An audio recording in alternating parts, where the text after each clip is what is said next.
Ce qui m'a motivé, et c'était le trophée.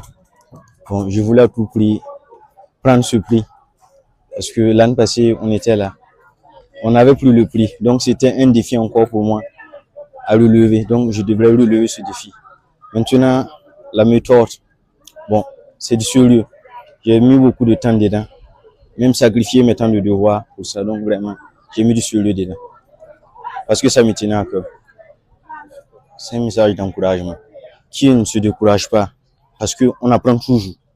On ne perd jamais. On apprend toujours.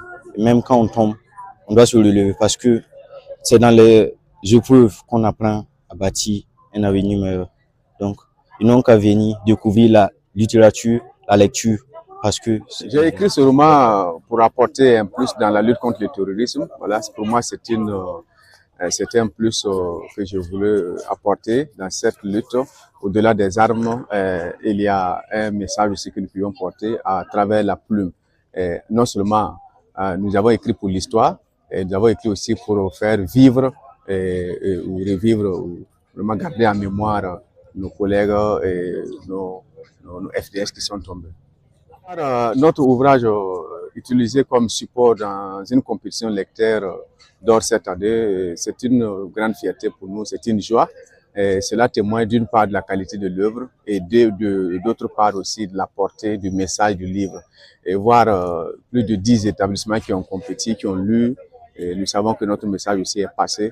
Et nous tenons à féliciter vraiment le comité d'organisation. L'impact, c'est que nous voyons que le message que nous avons essayé de passer à travers ce livre a déjà reçu une belle audience. Voilà, en ce sens que les élèves l'ont lu, et les encadreurs l'ont étudié dans les établissements, et cela, ça nous... Les innovations majeures de cette 5e édition, c'est que d'abord, c'est une édition spéciale hommage au FDS. Deuxièmement, au-delà des établissements du Kuritenga, nous avions eu à toucher des établissements du Boulgout. Donc, lecteur d'or devient régional au lieu de provincial. Et troisièmement, au niveau des prix, nous avions intégré des prix spéciaux pour encourager tous les finalistes. Les plus grands obstacles que nous avions rencontrés, c'est surtout le déplacement des candidats et de leurs encadreurs.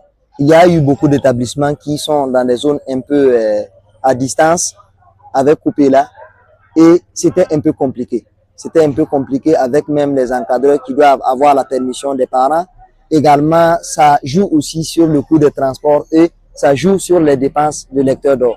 Mais nous avions pu surmonter cela et nous avions eu, au-delà des lycées de Kupela, nous avons eu 6 lycées d'autres communes qui ont participé. Un dernier mot, c'est remercier tous les officiels de cette 5e édition. C'est remercier toutes les autorités administratives, coutumières, militaires et paramilitaires pour leur soutien inconditionnel qu'ils nous apportent depuis la première édition jusqu'à aujourd'hui. Il faut dire que nous remercions tous ceux-là qui ont contribué de près ou de loin à la tenue et à la réussite de cet événement majeur, parce qu'on a senti vraiment l'engouement de tout le monde, que ce soit les parents d'élèves, que ce soit les élèves, que ce soit les encadreurs, que ce soit les responsables d'établissement, que ce soit nos partenaires. Nous avions vraiment senti un certain engouement et total même lors de cette finale de la 5e édition. En témoigne même l'espace qui était un peu restreint. La salle vraiment a refusé de monter.